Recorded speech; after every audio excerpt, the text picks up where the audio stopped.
Eu conto isso tudo para vocês para mostrar que ambiente eu encontrei, retornando a Belo Horizonte, tendo o professor Hilton Rocha, o professor João Agostini, como pessoas formadas dentro desse ambiente, para aceitar que agora ia ser diferente. Aquilo que aconteceu com o Barraquê não iria acontecer conosco.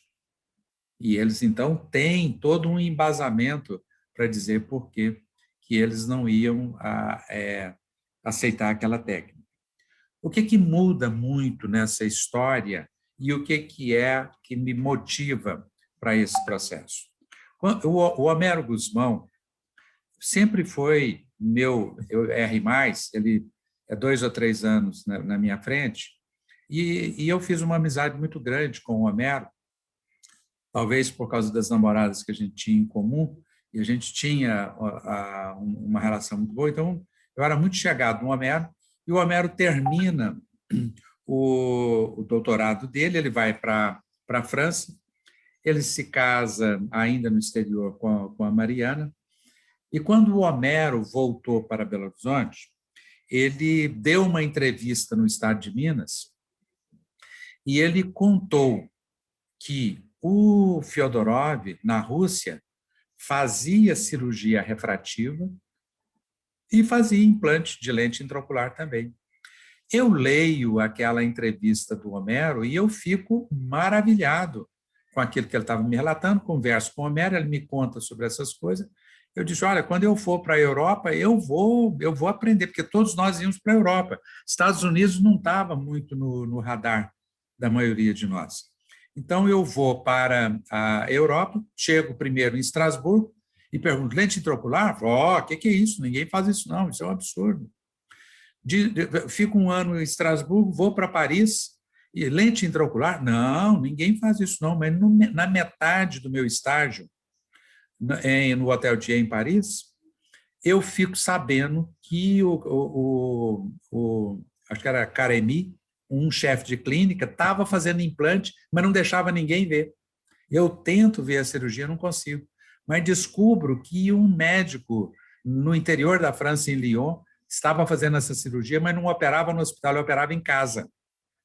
Eu escrevo uma carta para ele, ele me aceita, eu vou lá visitar, vou lá na casa dele e vejo ele fazer extracapsular, usando uma agulha 25/7 para fazer a Capsulorex, para fazer a aspiração das massas e colocava uma lente intraocular. Eu fico maravilhado com aquilo.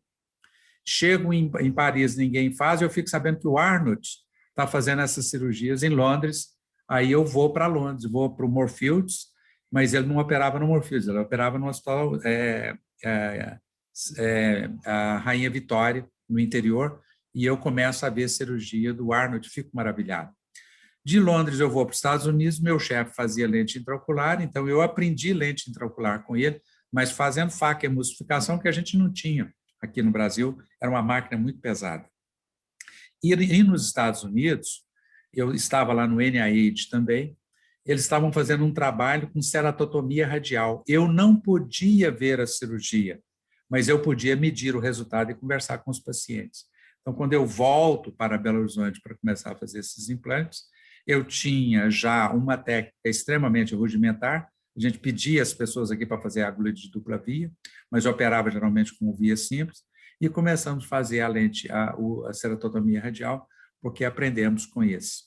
Esse é um pouco da história que hoje eu conto para vocês e fico feliz da gente ter alguns jovens aí, para eles entenderem a dificuldade que a gente tinha naquela época, mas que essa dificuldade de fazer a cirurgia ela estava muito nas mãos do cirurgião.